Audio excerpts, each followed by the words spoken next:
El Instituto Interamericano de Capacitación y Desarrollo, Intercade, les da la bienvenida a este curso internacional especializado en minería, modalidad virtual. La conferencia estará a cargo del consultor Intercade, especialista en el tema con experiencia en el campo minero. Los archivos adjuntos, anexos, preguntas y respuestas serán expuestos a través de nuestra aula virtual. Las consultas y soporte las podrá hacer a través del email tutorweb@intercade.org. Damos paso así al consultor Intercade para el desarrollo de esta conferencia virtual.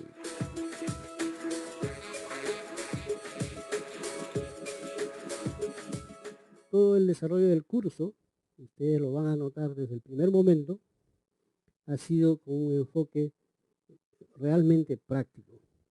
Las fórmulas, la teoría, han sido reducidas al mínimo y solo son presentadas cuando es necesario.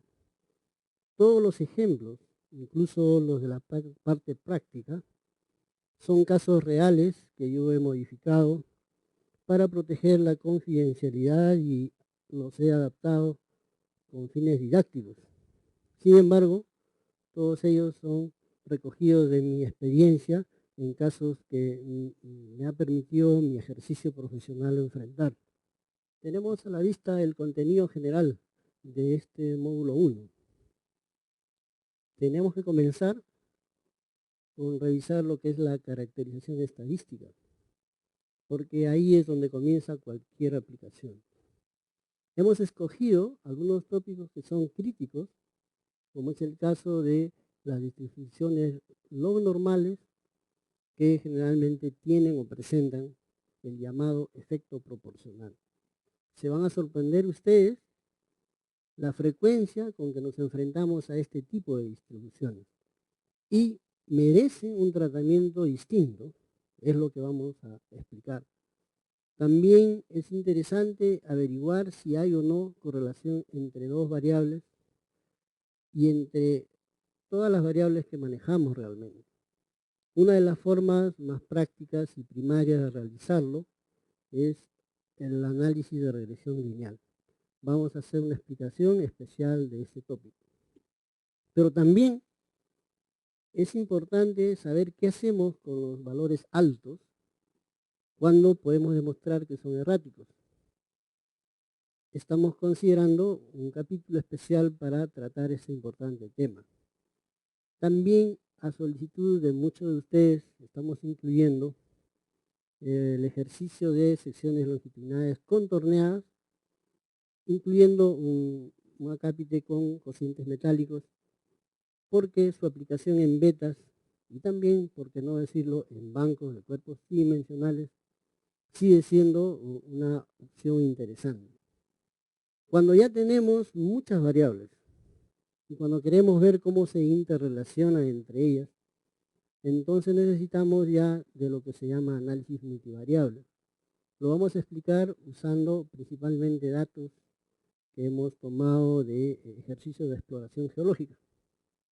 Y por supuesto, como solo somos geólogos, economistas, las relaciones tonelaje-ley son las que nos brindan los mejores criterios para ver cómo podemos planificar una mina o cómo podemos clasificar sus recursos. Por eso es que estamos considerando también este capítulo.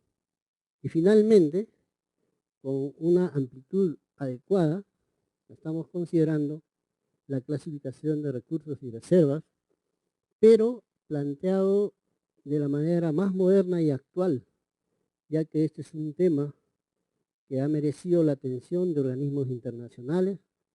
Todo ello estamos mencionándolo en este último capítulo, que es el que cierra el módulo 1. También vamos a tener en la última parte una presentación de datos reales y vamos a hacer una demostración paso a paso. Desde la caracterización estadística haremos el tratamiento de valores erráticos cuando sea necesario. Y si nos encontramos con distribuciones log normales, ejercitaremos lo que hemos aprendido en la primera parte para poderles demostrar a ustedes cómo es que debemos trabajar con estos datos cuando tienen esta denominada efecto proporcional. La correlación lineal entre dos variables también lo vamos a demostrar con data real y vamos a ver cuál es el efecto de los valores erráticos. De igual manera, vamos a tener una posibilidad de mostrarles a ustedes cómo podemos determinar flujos mineralizantes, pero de cocientes metálicos adecuadamente escogidos y seleccionados. Finalmente, utilizando una data multivariable de un yacimiento de cobre, porfirio de cobre, vamos a demostrarles cuánto ayuda el análisis multivariable para entender cómo están relacionadas una serie de variables que directamente influyen en la recuperación. Caracterización estadística. Se entiende por caracterización estadística la determinación e interpretación de todos los parámetros y tipos de distribución que tenemos asociados a nuestra data o a nuestro conjunto de datos. Realmente, este paso inicial debiera ser obligatorio porque cada vez que tenemos datos o un conjunto de valores que tenemos que procesar o interpretar, lo primero que debemos hacer es una caracterización estadística. Por supuesto, después de la caracterización estadística, lo que viene es una caracterización geoestadística. Eso lo vamos a describir con mayor detalle en el segundo módulo. En este módulo vamos a ver en qué consiste este primer intento de conocer la información. Si no la conocemos adecuadamente, no podemos intentar hacer ninguna otra aplicación. La caracterización estadística es el primer paso obligado antes de realizar cualquier aplicación, ya sea correlaciones, ploteo de diagramas de isovalores, modelamiento geológico, aplicaciones geoestadísticas, evaluación de recursos, etc., pasan primero por una caracterización estadística. Básicamente, cada data debe tener una media, un valor máximo, un valor mínimo. Mediana, moda, varianza, etc., son los parámetros que debemos calcular. Estos datos se pueden poner en forma de un cuadro, se pueden expresar también gráficamente, o lo podemos hacer a través del denominado boxplot que vamos a mostrar más adelante. El ploteo del histograma y de la respectiva curva de acumulación a veces nos muestran gráficamente mucho de estas características y conjuntamente con el cuadro de datos nos dan la información que requerimos. Toda esta información gráfica y numérica debidamente interpretada constituye la caracterización estadística. Entonces, vamos a ver en qué consiste esto con cuadros, diagramas y ejemplos. Los estadísticos principales están mostrados acá. La media, la moda, la mediana, la varianza, etc. Y para poder seguir más o menos los convencionalismos, la media es aquella que nosotros denominamos con una X y una rayita superior, cuando se trata de la muestra. Cuando se trata de la media de la población, lo haremos con este símbolo, mu. De igual manera, la varianza, cuando se trata de la muestra, se acostumbra a usar el símbolo S al cuadrado, la desviación estándar solamente S porque es su raíz cuadrada, pero la varianza de la población se denomina con el símbolo sigma, como lo estamos viendo en el final de la fórmula. Ustedes tienen acá las fórmulas que explican cómo se calcula cada uno de estos parámetros. Algunos de ellos, como la moda y la mediana, también tienen algoritmos para calcularlos, pero en este curso práctico vamos a indicarles a ustedes cómo se determinan estos valores en forma más directa y más simple. También podemos observar en el gráfico que tenemos acá una serie de barras que colocadas consecutivamente constituyen lo que denominamos histograma.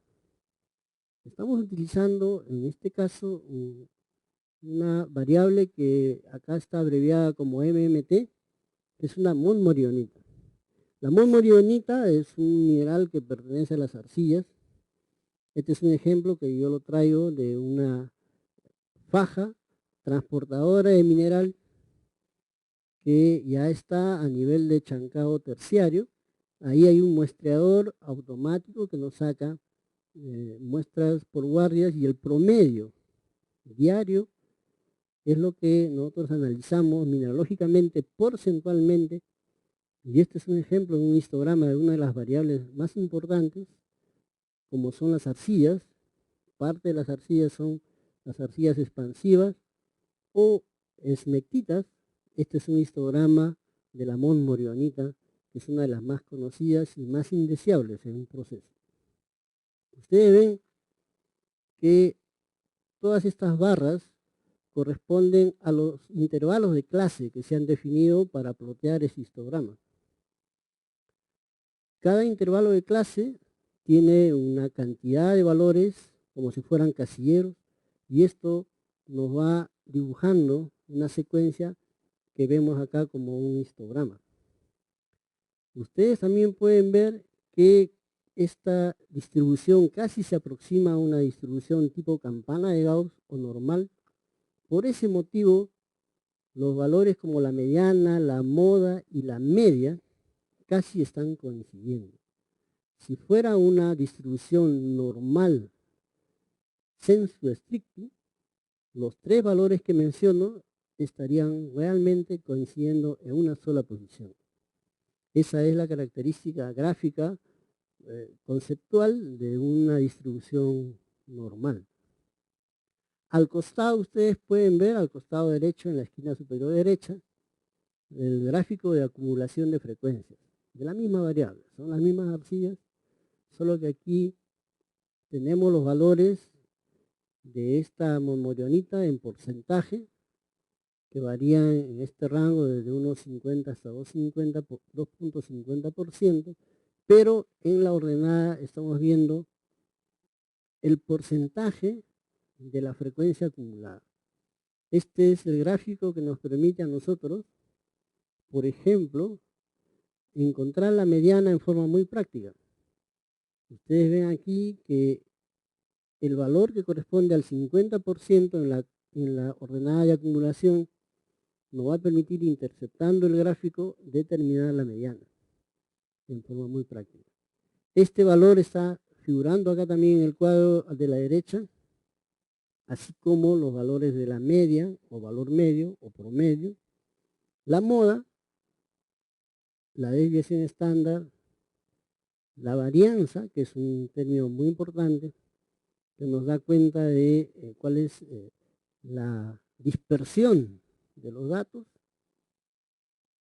la varianza o la desviación estándar, que es la raíz cuadrada de la varianza, nos indican la dispersión, cuánto discrepan del valor central o media los diferentes valores que constituyen la distribución.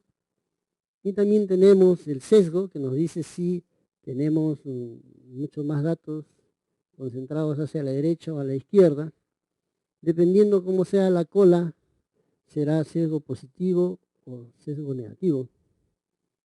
Y también la kurtosis, que nos informa el nivel de achatamiento del histograma. Cuando es muy aguzado, vamos a tener una kurtosis o una distribución leptocúrtica. Cuando es lo contrario, muy achatada o aplanada, tenemos una kurtosis o distribución planocúrtica, y mesocúrtica, una situación intermedia. Tanto el sesgo como la kurtosis pueden obtener valores positivos o negativos. Otro detalle importante es el rango, que no es otra cosa que la diferencia entre el valor máximo y mínimo. Es un dato importante. Y nunca se olviden de consignar la cantidad de datos que han sido, digamos, considerados en el cálculo de todos estos parámetros. En el caso que les mostramos son 124. Veamos para qué sirve una curva de acumulación de frecuencias. La manera más práctica de determinar la mediana es empleando esta curva de acumulación de frecuencias. La mediana es el cuartil a la altura del 50%. Si ustedes trazan esa línea horizontal en rojo hasta interceptar la secuencia de puntos de la curva y bajan una vertical, están dibujando el cuartil número 2, o intermedio, y la intersección en la abscisa nos dará en la lectura el valor de la mediana. Los otros cuartiles que se están indicando acá, el Q1 y el Q3, corresponden a 25% en la curva de acumulación y a 75% respectivamente. No olviden, aquí nosotros también, en esta curva, aparte de visualizar la mediana, podemos visualizar todos los cuartiles que deseemos, y esto es una forma útil, por ejemplo, de plotear diagramas de leyes, separando los conjuntos adecuadamente, el de definir dominios anómalos o subanómalos, y otras aplicaciones que nos permiten colorear rangos de contenidos de minerales, de leyes o lo que fuera, de tal manera de que estos tengan algún sentido y tengan la gradación que necesitamos ver nosotros en los planos. Este tipo de diagrama también sirve para visualizar valores altos. Acá claramente podemos identificar al lado derecho, en el ápice, una serie de valores que son altos, que ustedes ven ya son algunos pocos, y luego del ejercicio que hagamos más adelante, usando incluso este diagrama, podemos nosotros averiguar si generalmente son o no valores erráticos. Pueden ser altos, pero no necesariamente erráticos. Como también, que no es el caso, a veces aquí en la parte inferior de la curva azul tenemos una densa nube de valores, lo cual nos está indicando que tenemos de repente muchos datos cerca o en el límite de detección, y generalmente estos datos debiéramos depurarlos o averiguar si tienen o no algún valor significativo. De lo contrario, lo único que hacen es apantallarnos algunos detalles al extremo de los valores más bajos. Es conveniente plotear no solamente los histogramas, sino además las respectivas curvas de acumulación de frecuencias y ver ambos gráficos paralelamente. Ustedes ven en la presentación cómo se relacionan claramente tanto los histogramas como las curvas de acumulación. De tal manera que es fácil definir si tenemos una distribución unimodal, como es la tercera, si tenemos una distribución bimodal, como es el caso de la cuarta y la sexta, o la séptima, perdón, y también podemos observar los diferentes tipos de sesgo, como es el caso de la antepenúltima y la penúltima distribución. La antepenúltima está sesgada hacia la derecha, por lo tanto tiene un sesgo positivo, y la otra está sesgada a la izquierda. Las curvas de acumulación de frecuencias nos muestran también estos detalles. De tal manera que podemos incluso ir sospechando, en el caso del gráfico 5, que tiene una distribución muy parecida a lo que nosotros denominamos log normal. Lo tendríamos que verificar. Otra de las aplicaciones que tiene estos gráficos, sobre todo lo de las curvas de acumulación de frecuencias, es el hecho de que en aquellos puntos de quiebre, como es, por ejemplo, este de aquí, o este de aquí y este de acá, en los gráficos cuarto y séptimo, nos están indicando que hay subpoblaciones que de repente indican alguna característica geológica distinta o están asociadas a características geológicas distintas, y lo más aconsejable de repente es trabajarlas por separado. No se olviden, es muy conveniente plotear el histograma, pero además también la curva de acumulación de frecuencias. Ambas nos van a servir mucho más que por separado. También les dije que había otra forma de presentar los estadísticos, y es el diagrama de caja, que lo están viendo en la presentación. Este diagrama, que se denomina box plot, también nos muestra no solamente la mediana, que es esta línea al centro de la caja gris, y que nos está dando el valor que corresponde a la mediana, que en este caso es 2.35, que leemos en la escala de la izquierda. Aquí también estamos hablando de arcillas expansivas, entonces la mediana está en 2.35. El máximo valor es este punto que está acá arriba de la línea central y que está en 3.2, y el mínimo está en el extremo opuesto de la línea, debajo de la caja gris, que nos da el valor de 1.58. El rango es la diferencia de los dos y ya quedamos, y eso es 1.62. Pero además se está mostrando el primer cuartil desde la base del rectángulo gris hasta la mediana, y de la mediana hasta la parte superior del rectángulo gris, que vendría a ser el tercer cuartil. Diagrama de caja, una forma muy práctica de mostrar los principales estadísticos, sobre todo cuando queremos comparar varias variables, varios elementos. Entonces, en el box plot sale para cada variable o para cada elemento o para cada conjunto de datos una caja.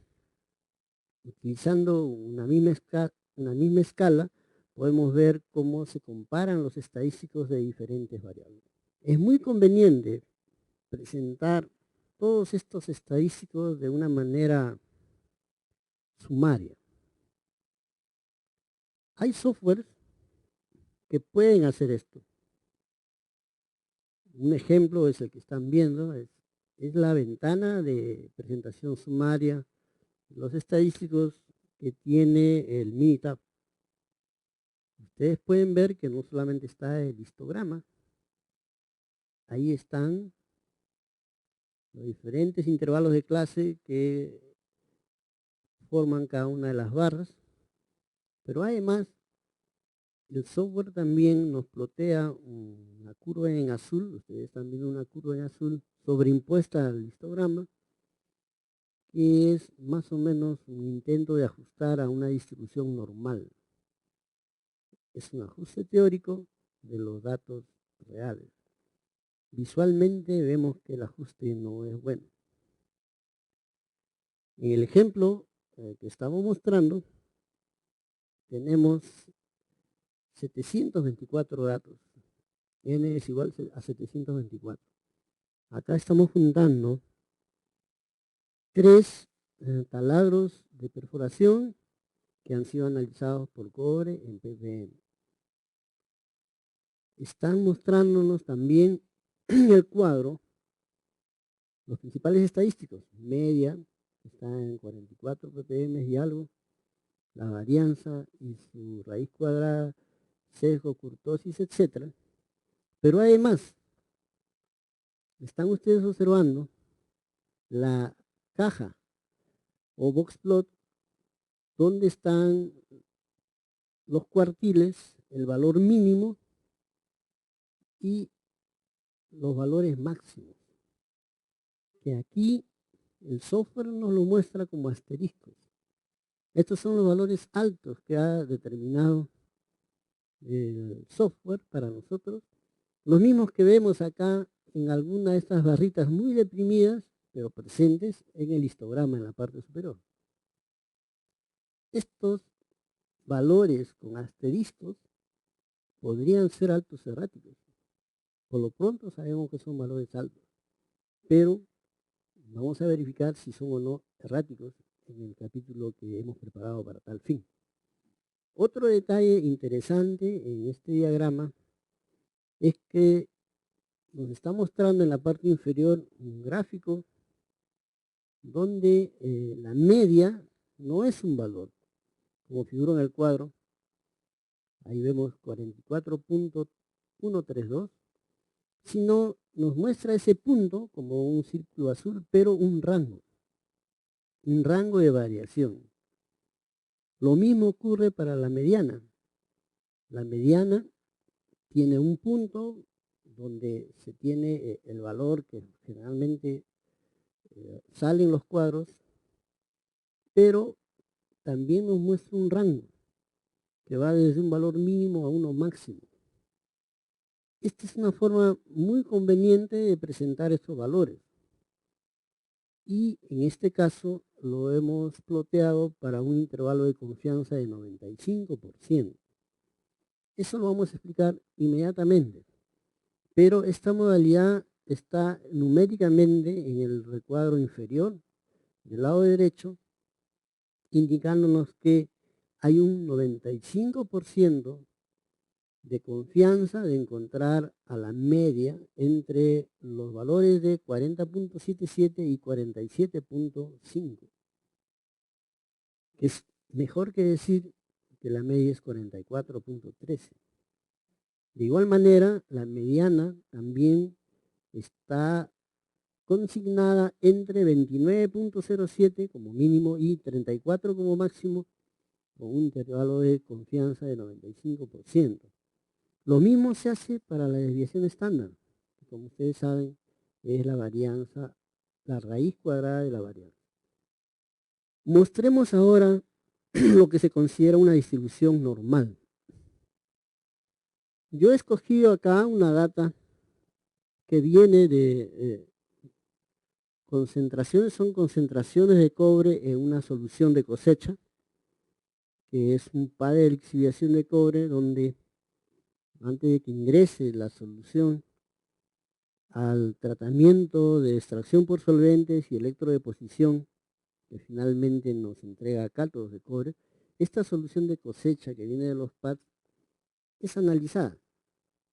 Ustedes pueden ver ahí que este análisis secuencial que se va haciendo guardia por guardia nos muestra una distribución normal. Ustedes vean la forma de campana de Gauss que tiene la curva en azul, que más o menos replica la distribución de los diferentes intervalos de clase que ustedes están viendo en gris. Entonces, aquí nosotros tenemos un bonito ejemplo de lo que es una distribución normal.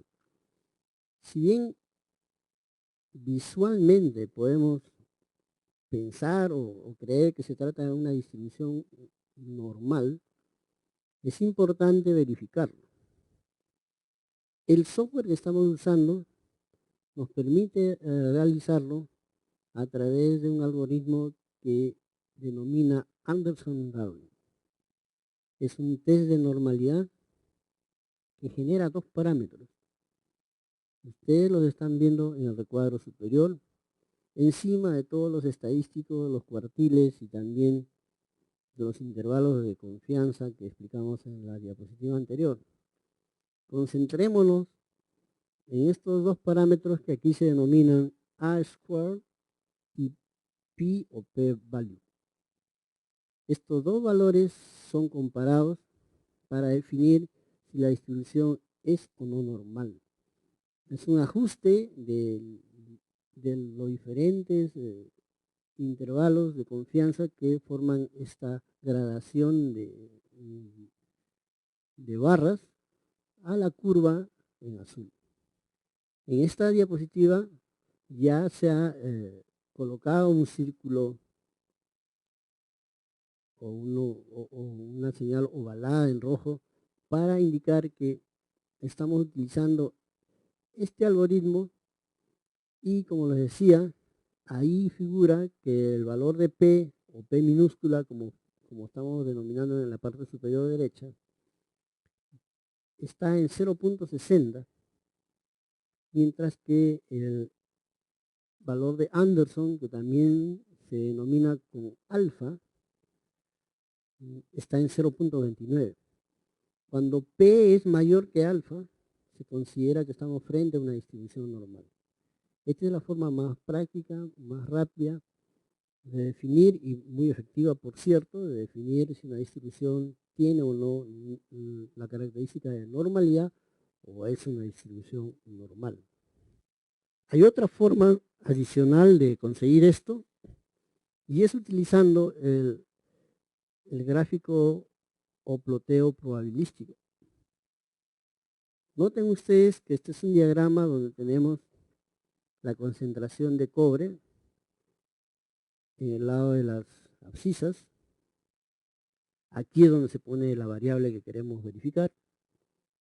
Y en las ordenadas o eje de las Y está el porcentaje acumulado de la frecuencia de los valores en los diferentes intervalos de clase. Y la característica principal es que este eje de las Y está en una secuencia logarítmica. Es un gráfico, ¿no?, normal log. En este caso, esperamos que la distribución de los puntos rojos, que son cada uno de los valores ploteados en este diagrama, se ajusten a una recta. Se ajusten a una recta con muy pocas desviaciones, como lo que estamos viendo en la presentación.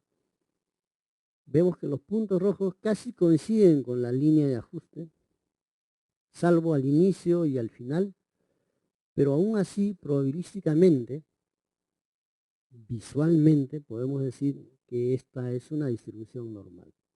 Un test de normalidad visual que está ratificado por el algoritmo de Anderson. Aquí ven el símbolo AD, que nos da el valor de alfa, que vemos en la parte superior como alfa, 0.29, que viene a ser menor que el valor de P, que es 0.60, lo cual está confirmando que la distribución que da resultado a este ploteo es una distribución normal. Es muy importante aplicar este criterio, este test de normalidad, cuando estamos nosotros trabajando con errores. Nos interesa sobremanera saber si nuestros errores tienen una distribución normal, porque si tuvieran una distribución sesgada, entonces tendríamos que investigar qué es lo que está sesgando nuestra data de tal manera de que nos produce un error sistemático, y investigar qué podemos hacer para eliminar o minimizar ese sesgo.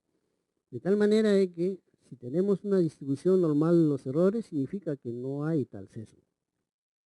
La aplicación que ustedes están viendo también nos permite, primero, reconocer que hay una distribución normal generalmente cuando tenemos una data muy grande de los llamados errores.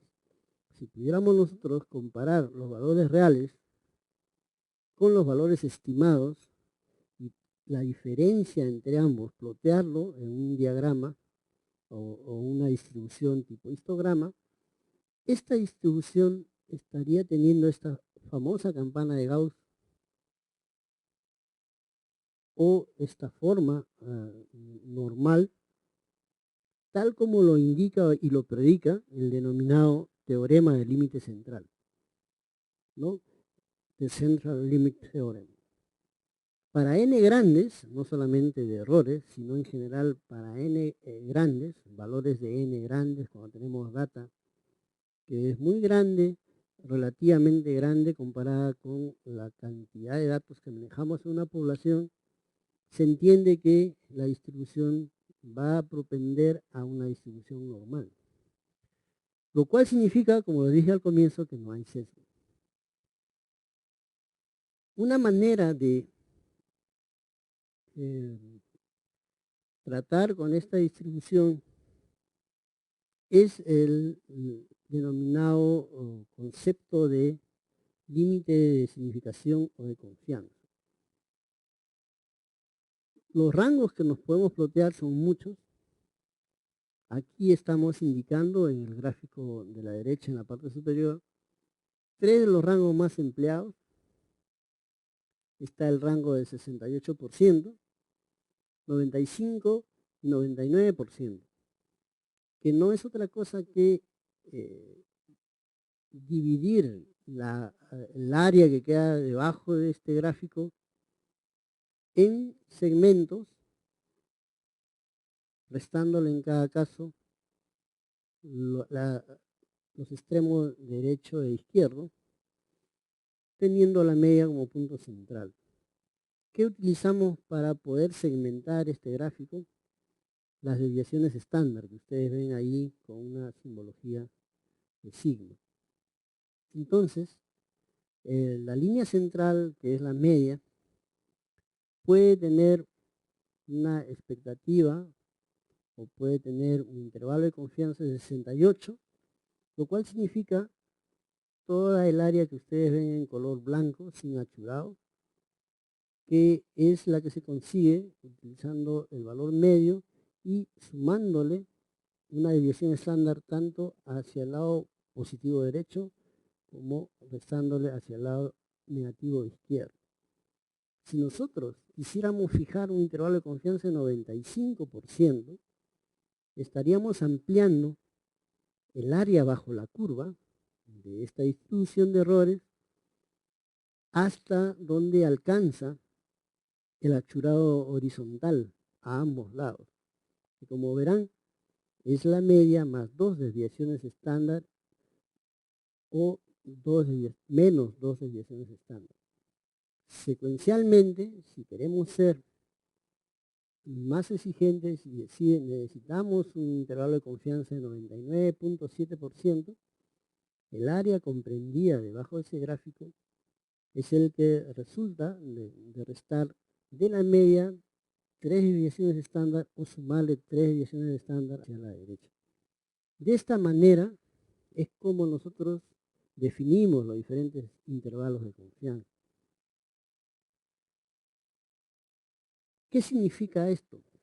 Por ejemplo, 0.95 o 95% de confianza significa que nosotros tenemos la probabilidad de que nuestro error quede en el intervalo de la media menos 2 desviaciones estándar más la media más 2 desviaciones estándar. Eso está indicado en la fórmula que ustedes ven al lado izquierdo. El error va a caer dentro de esta área comprendida con una probabilidad de 95%. Dicho de otra manera, el riesgo a equivocarnos será en este caso 5%, que está representado en los pequeños ápices que tenemos a la izquierda y a la derecha en rojo, que es el área debajo de la curva que corresponde al 5%. Entonces, lo más importante de todo esto es que nosotros definimos el nivel de confianza. Nosotros, dependiendo del tipo de trabajo o de la aplicación que queremos hacer, vamos a definir si queremos ser estrictos y trabajar con un intervalo de confianza muy alto o si estamos cómodos con un intervalo de confianza menor, como 68%, como 80%, pero si queremos ser muy estrictos y estamos al final de una decisión o queremos refrendar un estudio de factibilidad o algo por el estilo, tendremos que ser más estrictos y poner un intervalo de confianza mucho más alto. no tenemos que olvidar que a medida que aumentamos la confianza, la probabilidad de cometer un error aumenta. Este no es un ejercicio gratuito. Vamos a ser más exigentes, pero la probabilidad de errar va a aumentar. Por supuesto, el riesgo a equivocarnos disminuye. Entonces, mayor intervalo de confianza o mayor confianza significa que el error va a aumentar, aunque va a disminuir el riesgo de equivocarnos. Por el contrario, menor confianza, el error disminuye, pero hay mayor riesgo de equivocarnos. Esto es el juego que tenemos que considerar cuando aplicamos los famosos intervalos de confianza. Aquí ustedes tienen en esta siguiente presentación los intervalos de confianza más conocidos y cómo se relacionan con las desviaciones estándar. Aplicando una desviación estándar, estamos hablando de un intervalo de confianza de 68%, aplicando un intervalo de confianza de más o menos 1.645 veces la desviación estándar, estamos en un intervalo de confianza de 90%, 95% se relaciona a la media más o menos 2 desviaciones estándar, y el exigente nivel de 99.7% nos está poniendo a la media más o menos 3 desviaciones estándar. Ustedes dirán, alto nivel de confianza, 99.7. Sin embargo, yo les voy a presentar a continuación un concepto que aplica no solamente 3 sigmas, como están viendo acá, que corresponden a ese 99.7, sino aplica hasta 6 sigmas. Es el famoso concepto Six Sigma. Este concepto Six Sigma es como plantearse un intervalo de confianza de 99.99966%. Miren el nivel de exigencia que se plantea uno con este intervalo de confianza. Ahora, esto no es irreal. Para decirlo en otras palabras, vamos a utilizar los conceptos que se manejan en el Six Sigma, como es defectos por millón de oportunidades, que es abreviado DPMO.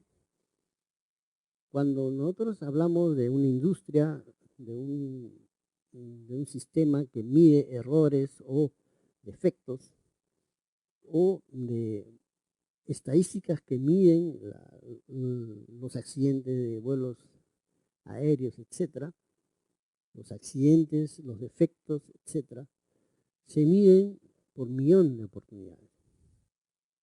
Este DPMO está en 3.4 cuando nosotros aplicamos un Six Sigma de 99.999966, que es el Six Sigma.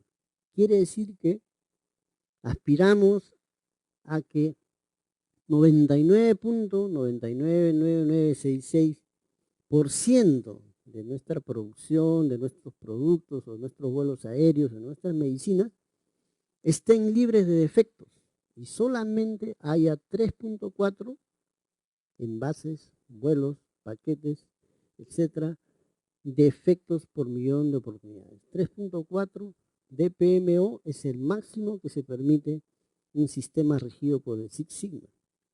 Hay varias denominaciones, ustedes encontrarán en la bibliografía Six Sigma, 6 seguido del símbolo sigma o 6S, ¿no? Como fuere, significa que este es un nivel tremendo de exigencia. Para poner una comparación, les he escrito ahí 3 casos. Si solo exigiéramos 99.9% y no el Six Sigma, estaríamos considerando aceptar 96 accidentes aéreos por cada 100.000 vuelos, lo cual sería una catástrofe. O 20.000 prescripciones médicas erróneas por año, lo cual no nos podemos permitir. o que haya un corte de servicio de celular 10 minutos cada semana. Yo creo que a nadie le gustaría. Este es el nivel de exigencia que se pone en muchas industrias que trabajan con el concepto Six Sigma. Es una filosofía de negocio que está enfocada a la mejora continua y optimiza procesos a partir de la necesidad de los clientes, que ellos denominan la voz del cliente. Sin embargo, yo para su tranquilidad les diría que en el caso de la industria minera, desde la exploración hasta antes de la producción industrial, que significa ya, por ejemplo, la producción de cátodos, o la etapa final de producción de los productos finales de una actividad minera, antes de eso no es posible aplicar el concepto Six Sigma, porque hay errores intrínsecos de partida que existen ya en nuestra actividad que de plano nos mueven a valores que nos podríamos encajar en solamente 1, 2 o 3 sigmas como máximo. Pero eso ya es una discusión que lo podríamos dejar para otra oportunidad. Hablemos un poco de exactitud y precisión.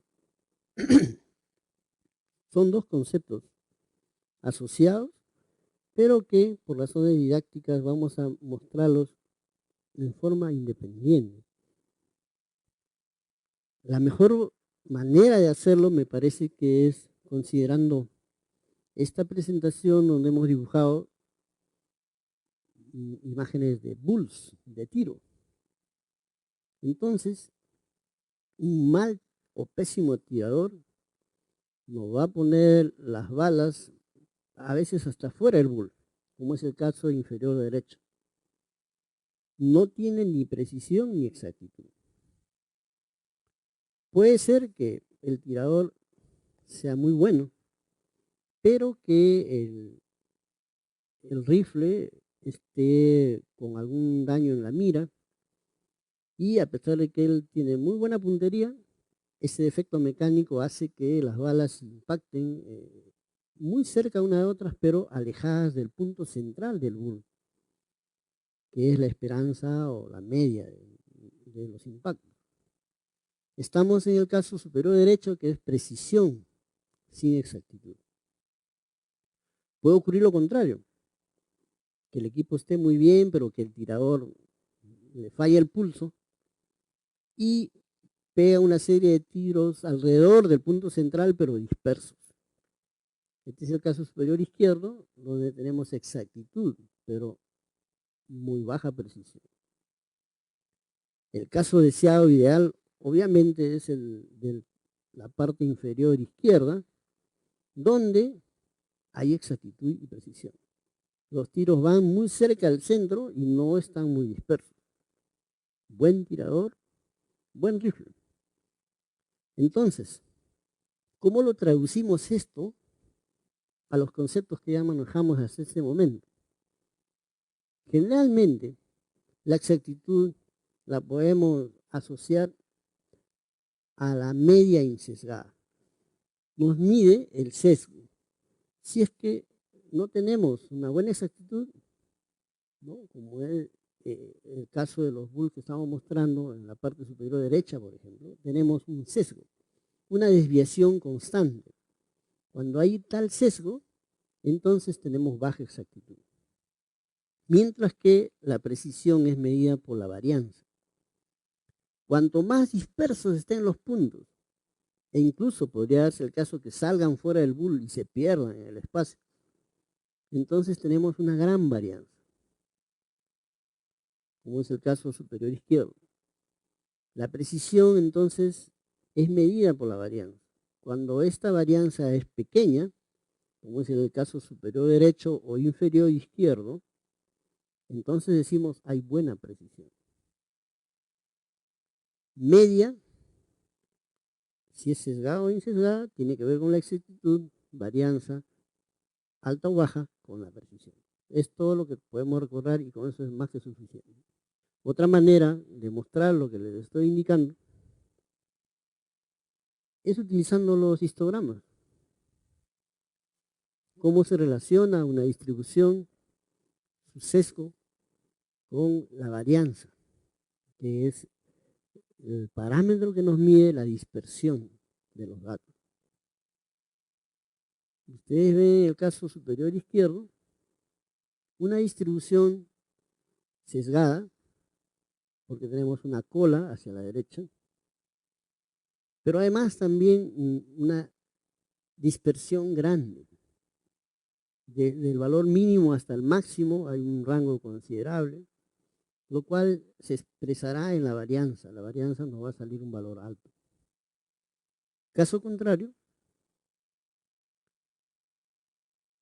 el del casillero inferior derecho, donde tenemos también un sesgo menor que el anterior, pero sobre todo entre el máximo y el mínimo una diferencia menor, lo cual se va a expresar en una varianza pequeña. Hacia el lado izquierdo, inferior izquierdo, tenemos en cambio una varianza muy grande, la más grande de las 4 distribuciones, ¿no?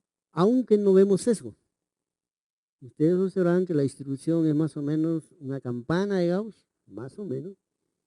No hay una cola ni a la izquierda ni a la derecha que una o la otra. Entonces no hay sesgo, pero sí hay una gran varianza. Entre el valor mínimo y máximo hay una gran diferencia. Por supuesto, si estamos hablando de errores, como es el caso, lo más conveniente es tener lo que se ve en el casillero superior derecho. Una distribución insesgada, sin colas, sin tendencias ni a la derecha, ni a la izquierda, ni hacia valores bajos, ni más altos. Y sobre todo una varianza pequeña.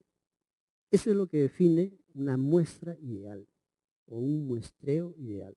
Está escrito ahí arriba. Muestreo o muestra ideal equiprobable y de varianza pequeña. La exactitud es buena cuando la media es insesgada. Así reza el último párrafo. La precisión es buena cuando la varianza del error es pequeña. A eso tenemos que propender siempre para poder manejar una buena data, sobre todo si estamos hablando de errores, como es el caso de la diapositiva.